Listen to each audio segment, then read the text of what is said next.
She left his coffee cup on the counter for 11 months. Not because she forgot. Not because she was busy.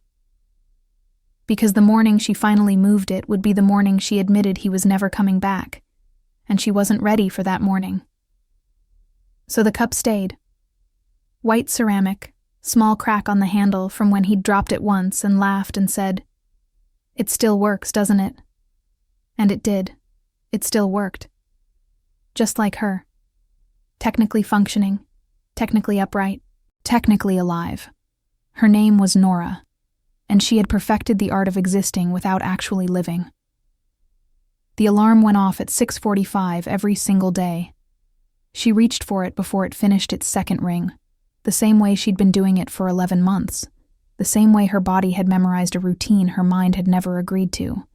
Feet on the floor, cold tiles, bathroom, the face in the mirror that looked like her but felt like a photograph of someone she used to know. She'd brush her teeth for exactly 2 minutes because the dentist had said 2 minutes, and she didn't have the energy to decide anything differently. She'd make coffee, 2 cups. Every single morning, 2 cups. And then she'd stand there for a breath or two holding the second one before setting it down next to the white ceramic one with the cracked handle. And she'd say nothing, and she'd feel everything, and then she'd go to work. This was her life. This was the shape of it. She worked at a small city archive, cataloging documents that nobody ever came to read. She'd chosen the job 18 months ago because it was quiet, and it didn't ask much of her. And then everything had changed, and now the quietness felt like a punishment she hadn't chosen. But she stayed. Because staying was easier than deciding. Because deciding required believing that the next version of her life could be worth the trouble of building it. She didn't believe that yet. She wasn't sure she ever would. It was a Tuesday when she met her, which felt wrong in hindsight. Tuesdays weren't supposed to carry anything important. Tuesdays were grocery runs and waiting rooms and the kind of ordinary that doesn't ask you to be ready. She'd gone to the small pharmacy 2 blocks from the archive because she'd forgotten her headache medicine at home, and the pressure behind her left eye had been building since noon, quiet and persistent, the kind of headache that doesn't scream, but just stays, like grief. The pharmacy wasn't crowded, just her and an older man in a plaid coat, and a woman standing at the far end of the aisle. Tall, broad-shouldered, wearing a dark jacket with the emblem of the city fire department on the left chest. Off-duty, clearly, because she was in regular clothes from the waist down, jeans and worn boots, but she'd clearly come straight from somewhere official and hadn't had time to fully become a person again. Or maybe she never fully became a person again. Maybe some jobs didn't let you. Nora reached for the headache medicine and accidentally knocked a small bottle off the shelf, and it rolled, and she watched it roll toward the woman's boot and stop there, and the woman looked down. She should have just picked it up, said, "Sorry," and moved on. That was what you did. That was the transaction. That was how strangers stayed strangers. But when Nora looked up to say exactly that, she stopped. Because the woman wasn't looking at the bottle. She was looking at the shelf in front of her with an expression Nora recognized the way you recognize a song you haven't heard in years. Not by thinking about it, but by the way your chest reacts before your brain catches up. It was the expression of someone who was holding themselves together through sheer mechanical will. Eyes slightly too wide. Jaw set just a little too hard. Breathing that was just a half beat too shallow, too controlled, like someone who was managing something enormous and doing it very, very quietly, so no one would notice. Nora had worn that expression every day for 11 months. She recognized it the way you recognize your own handwriting. "Hey," she said.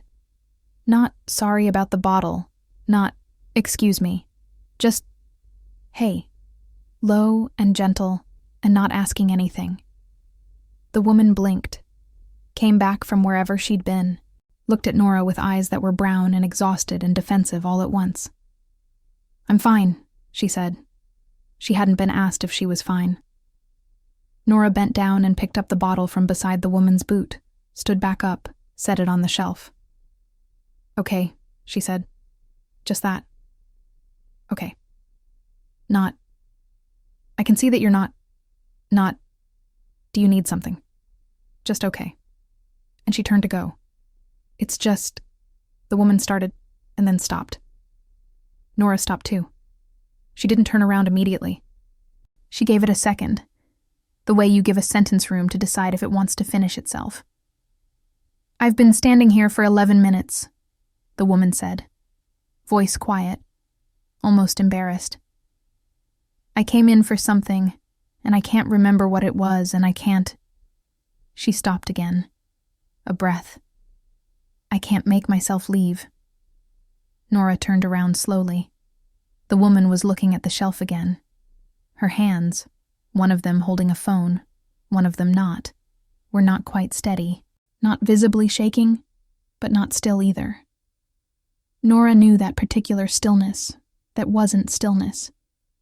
It was the stillness of someone using every available resource just to stay inside their own body. The headache medicine is in this aisle, Nora said very quietly, holding up the bottle in her hand. The sleep stuff is one aisle over. The stuff that makes everything feel slower is actually behind the counter, but they never put it on the label. The woman looked at her. A pause. Something in her face shifted.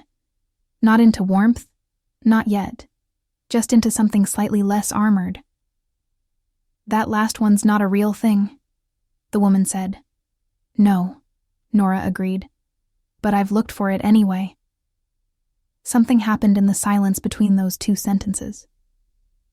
Not electricity, not recognition in any romantic sense, just a door, left slightly open by two people who didn't have the energy to keep it fully closed. The woman's name was Renata. Nora didn't know that yet. She would learn it in pieces, the way you learn things that matter. Not all at once, not in a formal introduction, but in fragments, in the spaces between words, in the moments when someone forgets to be careful. Right now, she was just a woman in a fire department jacket who was having a hard time existing in a pharmacy on a Tuesday, and Nora was just a woman who recognized that particular kind of hard. There's a bench outside, Nora said. If you need air. I don't need. I know, Nora said. I was going to sit there anyway. She walked out. She didn't look back. She sat on the small concrete bench outside the pharmacy, and she opened her headache medicine, and she dry swallowed one, which she'd heard was bad for your esophagus and didn't care about. And she sat there in the late afternoon light, and she waited in a way that wasn't waiting, just existing nearby. 2 minutes later, the door opened. Renata sat down on the other end of the bench. Not close, not far, right at the edge of something. They sat in silence for a while. The city moved around them. A car, a dog on a leash, someone on a bicycle with a basket too full of groceries. Nora looked at her hands in her lap. Renata looked at the street. Neither of them performed anything. I'm sorry, Renata said eventually. You didn't have to. I wasn't doing anything, Nora said. And it was true. In all the ways it was also not true. Was this kindness? Was this loneliness recognizing itself? Was this just two people sitting down because standing had gotten too heavy? I don't know. I genuinely didn't know then. I'm not sure I know now. What I know is that it felt like the first real thing that had happened to me in almost a year. Not good, not romantic, not healing, just real. The way cold air is real. The way silence after a long noise is real. I'm Nora, she said. The woman looked at her sideways. Just a glance. Then back at the street. Renata? Firefighter? A pause. 9 years. You save people, Nora said. It wasn't a compliment. It was just an observation, the way you name what you're looking at. Renata was quiet for a moment. I try. The way she said, I try. Not proud, not humble, not performing anything. Nora filed that away in some internal drawer she hadn't opened in a long time. That particular weariness. That particular specific honesty. They didn't exchange numbers. They didn't make plans. When Renata stood up to go, she said, "Thank you," in a voice that meant something much heavier than the word itself. And Nora said, "No problem," in a voice that meant, "I hope you get home safe, and I hope someone is there when you do." And then Renata was gone, and Nora sat on the bench for another 5 minutes by herself watching the traffic lights change. She didn't know she'd see her again. She didn't let herself think about it. But on the way home, I passed his coffee cup twice in my mind. And for the first time in 11 months, I thought about something else in between. The second time happened without either of them planning it, which was the only way it could have happened, because if either of them had planned it, they would have talked themselves out of it before arriving. It was a Saturday. Nora was at the small park 2 streets from her apartment, sitting on a bench, not because she loved parks, but because her apartment had started to feel like a room she was being held in, and sometimes you needed to be outside even if outside didn't feel any better. She had a book open on her lap that she hadn't read a word of in 40 minutes. She was watching a pigeon argue with a piece of bread. She heard the footsteps before she saw anything, and then there was a shadow, and then Renata was standing in front of her bench, in running clothes this time, earphones around her neck, looking like someone who had been running, and then seen something that stopped her mid-stride. "You live around here?" Renata asked. Same direct voice. No preamble. "2 streets," Nora said. Renata nodded like that explained something. She stood there for a moment in that particular way of someone who hasn't decided yet if they're staying or going. Nora watched her decide. "I run here on Saturdays," Renata said. "Usually." "The pigeon is always here," Nora offered. "That one specifically. I think he runs this block." Renata looked at the pigeon. The pigeon ignored her completely. Something in Renata's face did a small thing. Not a smile, but the precursor to one. The slight loosening of something that had been held very tight. She sat down. Not on Nora's bench. On the one adjacent, turned slightly toward it, which felt like a choice that was about distance, and also wasn't entirely about distance. "How are your headaches?" she asked. Nora blinked. She hadn't expected to be remembered. "Still there. You?" Renata looked at her hands in her lap. Her hands were different in the daylight. Nora could see a small scar on the left one, near the thumb, and her nails were short and practical, and there was something in the way she held them, slightly tense, slightly guarded. "Some days are better," she said. And then, quieter, like she was deciding to say it only as she was already saying it. "Some days I sit in my car for 30 minutes before I can go inside." Nora didn't react with alarm, didn't rush to reassure. She understood sitting in cars. She understood the specific distance between a parking space and a front door that could take everything you had. "What's inside?" she asked. "My apartment," Renata said. Then, "Nothing." Then, after a pause, "That's the problem." Nora understood that too. Deeply, exhaustingly, personally. I wanted to tell her right then, about the cup, about the 2 cups of coffee every morning, about the way I'd memorized the silence so completely that noise felt like an accusation. But you don't tell strangers that. You don't tell almost strangers that. You don't. And then you do, eventually, because you're so tired of carrying it in a room by yourself. "My husband died," Nora said. Not as an offering, not as a plea for sympathy. Just as a thing that was true, that felt relevant, that she found herself saying to this woman on this bench next to a pigeon that didn't care about any of it. 14 months ago, cardiac event. He was 41. Renata went very still. "I still make 2 cups of coffee every morning," Nora said. I know what that sounds like." "It doesn't sound like anything," Renata said, quietly, firmly. "It sounds exactly like what it is," Nora looked at her. Renata was looking back at her with an expression that wasn't pity. She was certain of that. She'd learned to identify pity in all its forms over 14 months. But something closer to recognition. The same door, slightly open. "I had a call," Renata said slowly, like she was testing the weight of each word before she committed to it. 2 years ago, a building fire. There was a girl, 9 years old. I carried her out. She was fine. She was... A pause. Her jaw tightened almost imperceptibly. She was fine. But I have this thing that happens now where I'm in an enclosed space and I can't... She stopped. I know it's not logical. Trauma isn't logical, Nora said. Renata looked at her sideways. Something in her eyes that might have been relief and might have been resistance. Those two things sitting side by side the way they do when someone says the true thing you were afraid to hear. No, Renata said. It isn't. They sat there in the park until the light started to change, and the pigeon won his argument with the bread and flew away.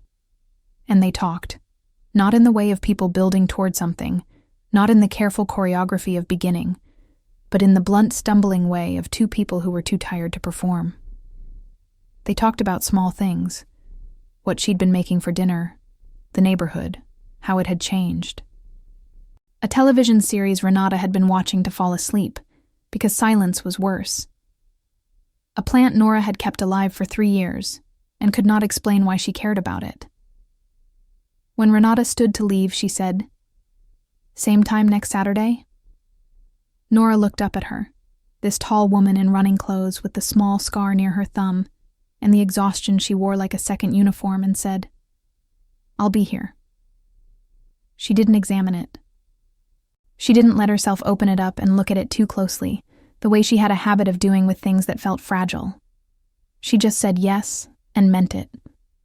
I told myself it was just company. 2 people who happened to be in the same park. I told myself a lot of things in those early weeks. I was very good at telling myself things. By the 4th Saturday, there was coffee.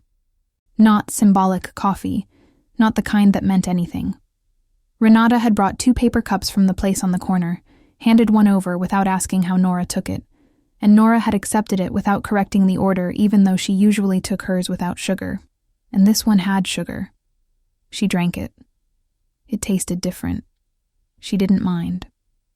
I didn't mind. By the 6th Saturday, Nora knew the outline of Renata's life the way you know the shape of something in the dark, not in detail, but enough to navigate.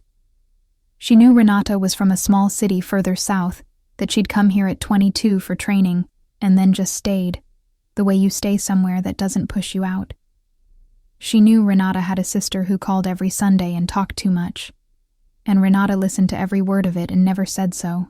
She knew that the panic attacks had started after the fire, and that Renata had told exactly 2 people, her captain, because she'd had one on duty and couldn't hide it, and now Nora, which hadn't been a decision so much as something that had already happened before she knew it was happening.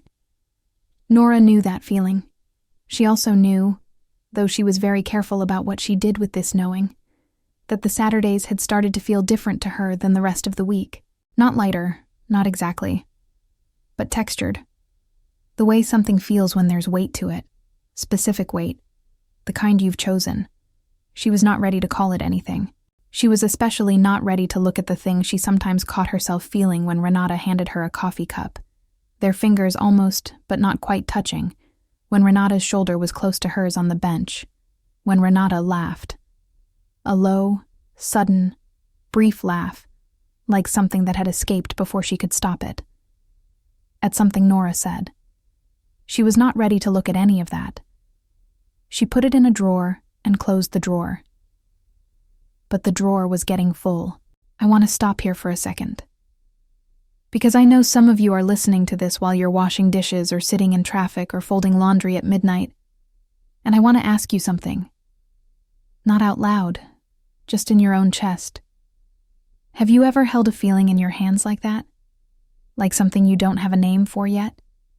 Like something you're afraid to name because naming it makes it real, and real things can be lost? I've been there. I lived there for a long time. I lived in the space between knowing and admitting, and I think a lot of us do. The evening everything shifted wasn't dramatic. It wasn't a rainy night or a crisis or a revelation delivered in a beautiful location. It was a Wednesday, of all things, and Renata had texted. They had graduated to texting somewhere around the third Saturday, practically, exchanging information about times and locations, and once, memorably, about whether a particular television show was worth watching.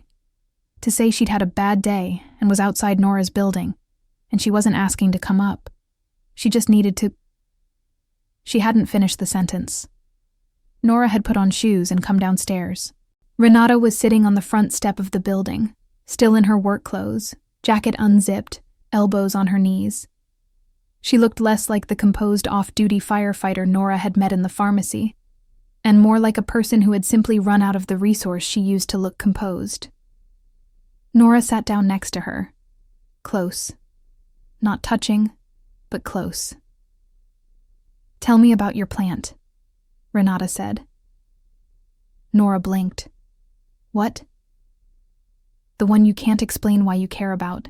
Renata's voice was low, controlled, the way you speak when you're managing something just at the edge of your capacity. "Tell me about it." So Nora did. She talked about the plant, a small green thing, slightly too leggy, that she'd bought on impulse from a street market 2 years before her husband died, and that had somehow survived every mistake she'd made with it. Too much water, too little light, the weeks after he died when she'd forgotten it existed entirely. She talked about finding it wilted, but not dead one morning, and feeling something about that, some small furious protectiveness, that she hadn't been able to feel about herself yet. Renata listened. Her breathing slowed. The tension in her shoulders went somewhere, not gone, but redistributed, manageable. "There was a call today," Renata said, when Nora stopped. "No one was hurt. It was fine. But there was this one moment where I was inside and the smoke was... and I couldn't..." Her jaw worked. "I did the job. I always do the job. And then I sat in the parking lot for 40 minutes afterward and I couldn't tell anyone." "You're telling me," Nora said. Renata was quiet. "You're telling me," Nora said again, softer. Something in Renata's face did the thing it sometimes did. That fractional surrender, that slight unlocking. She turned and looked at Nora in the orange light of the street lamp, and for a long moment, neither of them said anything. "Why does it feel easier with you?" Renata asked. Not as a compliment. As a genuine question, the kind you ask because the answer genuinely unsettles you. Nora thought about it honestly. "Maybe because neither of us is pretending," she said. "We don't have the energy for it." Renata looked at her for a moment longer. Then she nodded. Once. Slowly. Like agreeing to something larger than what had been said. They sat on the front step until nearly 10 o'clock. Renata didn't come upstairs. Nora didn't ask her to.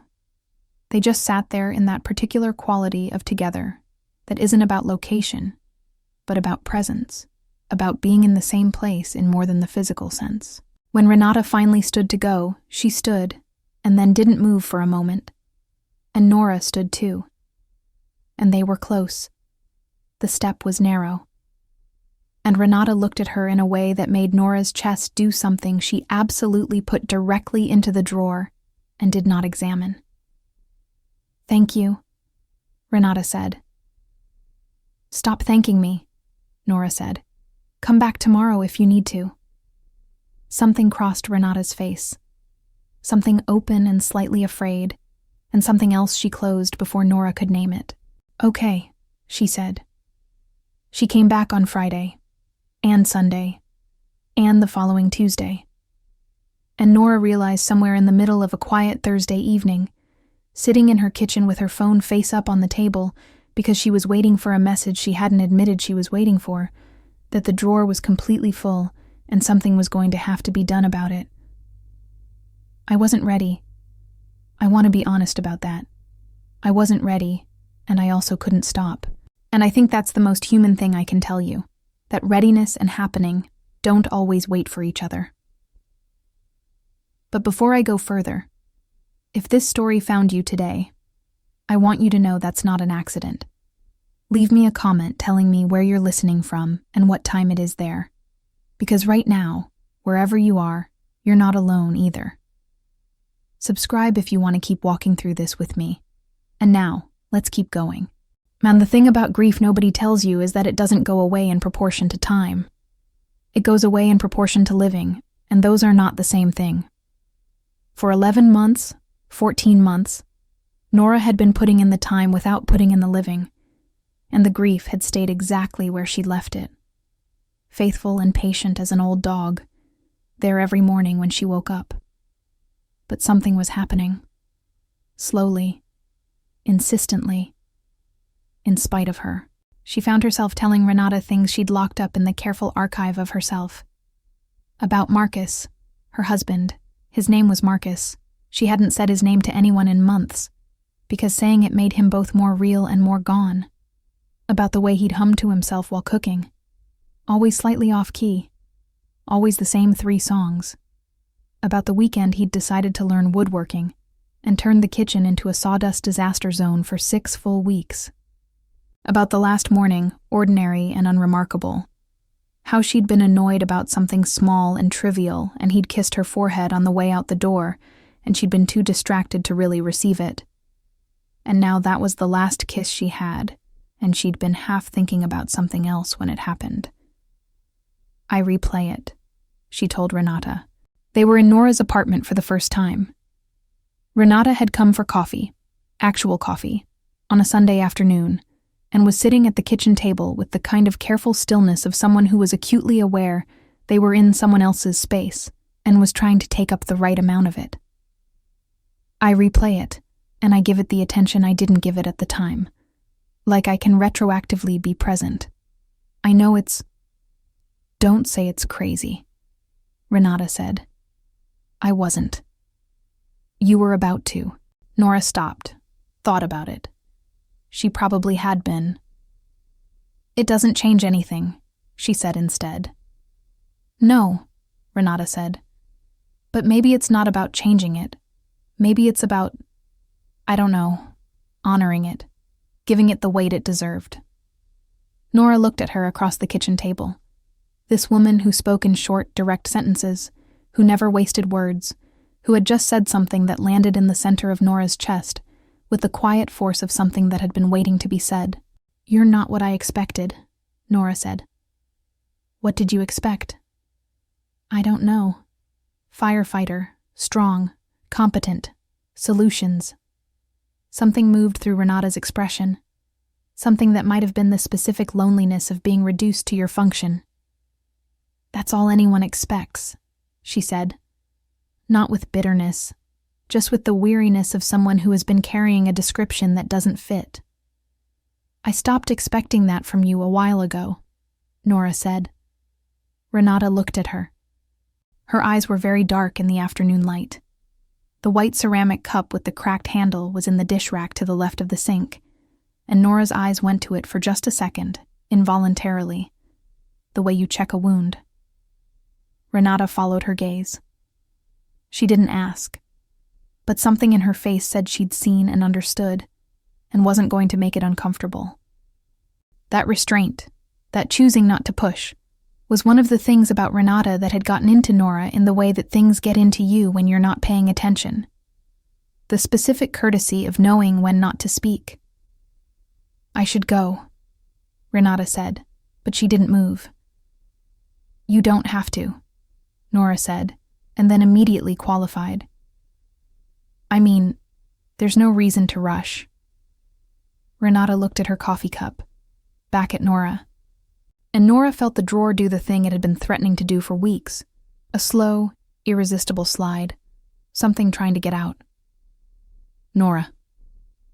Don't, Nora said, quietly, not with fear, or not only fear. Not yet, I'm not. I know, Renata said. Just that. I know. and the gentleness of it, from someone who wasn't soft, from someone who was all straight lines and careful control, the specific gentleness of a person who had learned it through difficulty. That was what finally did something to Nora's careful machinery that she couldn't immediately repair.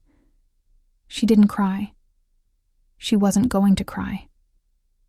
She pressed her lips together and looked at her own hands on the table and breathed.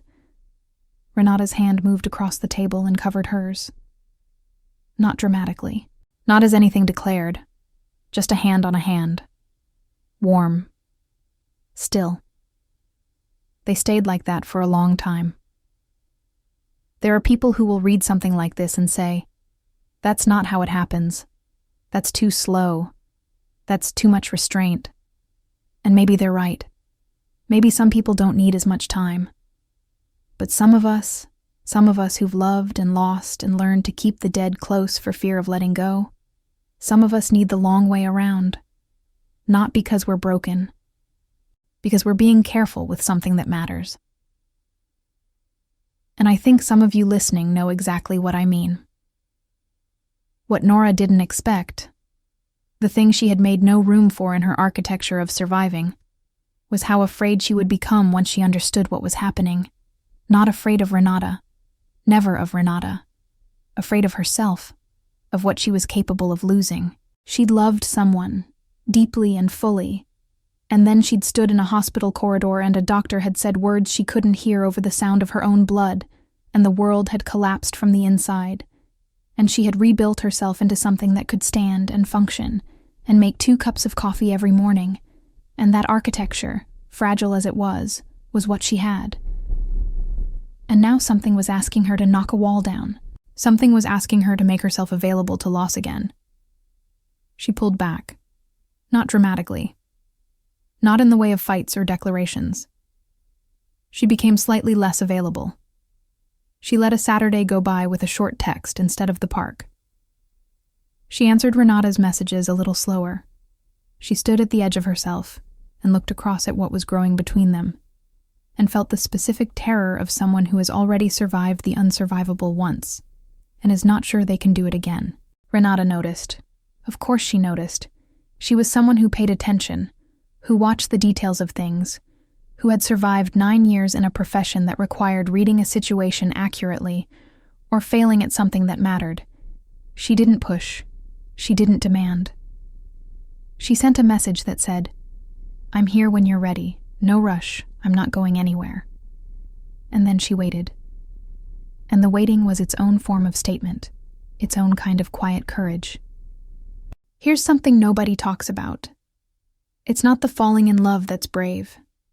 Anyone can fall.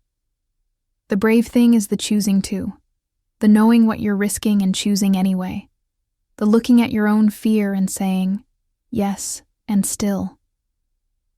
Nora sat with it for 2 weeks. She sat with the fear, and she sat with the pull, and she sat with the memory of Marcus's hand in hers, and she sat with the new thing, this specific new thing, Renata's hand on the table, Renata's voice saying, "I know." Renata's exhausted, honest face in the parking lot and the pharmacy and the park. Renata, who was just as broken in her own specific way, and who had sat next to Nora's brokenness without trying to fix it, or dismiss it, or make it smaller. She got up one morning and she moved the white ceramic cup with the cracked handle. She didn't throw it away. She put it on the shelf above the sink, in a place of honor, because it deserved honor. She stood there looking at it for a long moment, and she said his name, out loud, in the quiet kitchen. Marcus. And then she said, "I'm okay. I'm going to try to be okay." She made 1 cup of coffee. She called Renata. "Can you come over?" she asked when Renata picked up. A pause. "Yeah."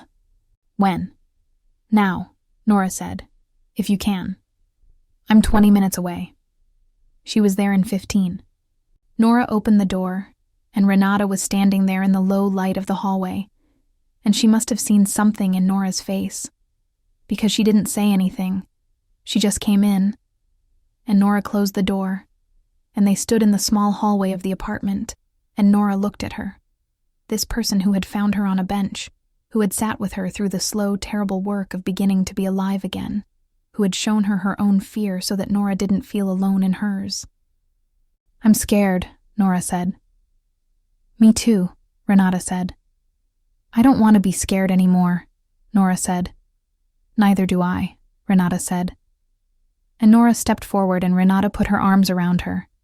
Not gently, not tentatively, but with the completeness of someone who had been waiting and was not going to do it halfway. And Nora felt every wall she had built over 14 months do the thing walls do when you finally stop needing them. Not fall. They didn't fall. They just became less necessary. She pressed her face against Renata's neck and breathed, and Renata held her with her chin on the top of her head, and neither of them said anything for a long time. And it was not a fix. It was not a rescue. It was not a magical resolution. It was just two people deciding to stop carrying things alone. And sometimes that is everything. They took it slowly after that, not in the way of uncertainty, but in the way of something you want to move through fully. They walked through the neighborhood together in the evenings. They cooked in Nora's small kitchen, Renata following instructions badly and being completely unrepentant about it. Nora came to Renata's apartment, the one that had felt too empty, too quiet, and slowly it became somewhere they both occupied, somewhere that had them in it, their books on the table, their coffees in the morning, 2 cups, always 2 cups, which now meant something entirely different and entirely new.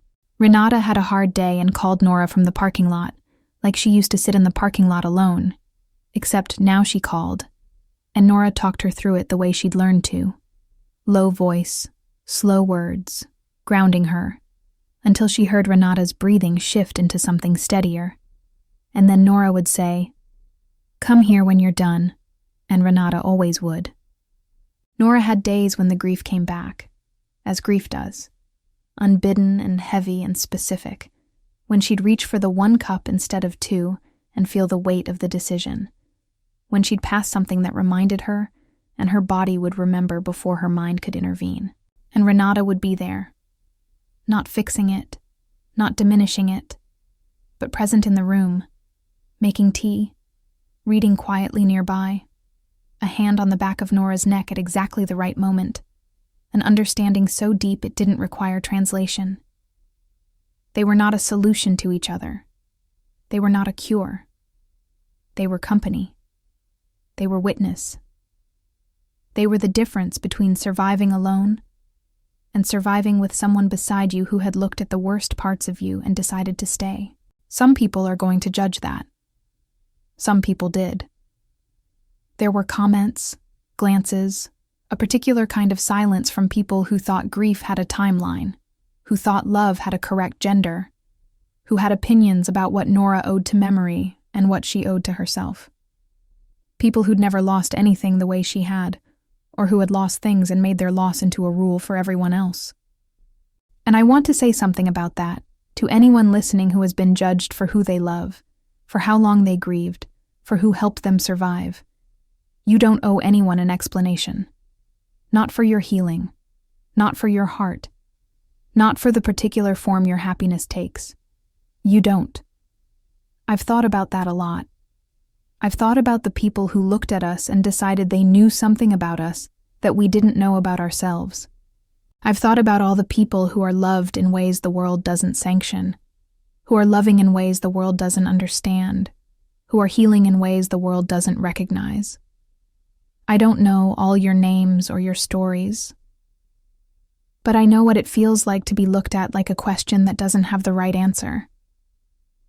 And I'm telling you, love that is real, love that is careful and chosen and earned, that doesn't need permission. And on a Sunday morning, many months later, in Renata's apartment, Nora woke up before the alarm. She lay there in the gray early light and listened to the sound of Renata's breathing beside her, steady and slow, and she felt something she hadn't felt in so long she'd forgotten the texture of it. She felt at home. Not in the apartment, though the apartment had become home too. Gradually, her things in it, her presence written into its air, but in herself, in the morning, in the day ahead. She felt at home in the prospect of it, in the ordinary fact of another day. She looked at the woman asleep beside her, the broad shoulders, the small scar near the thumb, the face that even in sleep had a kind of watchful quality, the guard not quite fully down even in unconsciousness, a habit of readiness she'd built over 9 years of running toward danger. And Nora thought, I want to be someone who makes it easier for her to rest. She got up quietly, made coffee. 2 cups, which was its own kind of miracle, and its own kind of grief, and its own kind of beginning, all at once. She stood at the window with her cup and looked out at the city waking up. The first buses, the early light, the pigeons on the wire. And she let herself feel it all. The loss still there. Marcus still there. Honored and held and never erased. And also, this. Renata asleep in the next room. The sound of her own heart doing something other than just keeping time. Renata's arms came around her from behind. She hadn't heard her wake up. She leaned into it, into the warmth and the solidity of her, and Renata's chin came down to rest on her shoulder, and they stood like that at the window watching the city. Morning, Renata said, in her low, unhurried voice. Morning, Nora said. They stood there together, not talking, not needing to. 2 women who had each, in their own way, been rebuilt by the slow, patient presence of someone who didn't ask them to be less. 2 women who had stood at the edge of themselves and chosen a cross. 2 women whose love was not a fairy tale, not effortless, not without weight, not without the history of everything that had come before, but was real, and chosen, and theirs. This is what I want you to take with you today. Not a story about rescue. Not a story about one person saving another. A story about 2 people who found each other already broken, already surviving, and decided, slowly, imperfectly, with full knowledge of the risk, to stop surviving alone. You don't need to be healed to deserve love. You don't need to be finished grieving. You don't need to be without fear. You just need to be willing to sit on a bench, willing to say your name, willing to let someone else's warmth be real, even when warmth has burned you before. If this story meant something to you, if something in it felt true, felt familiar, felt like something you've carried or are carrying, I want to hear from you. Leave a comment. Tell me which part found you.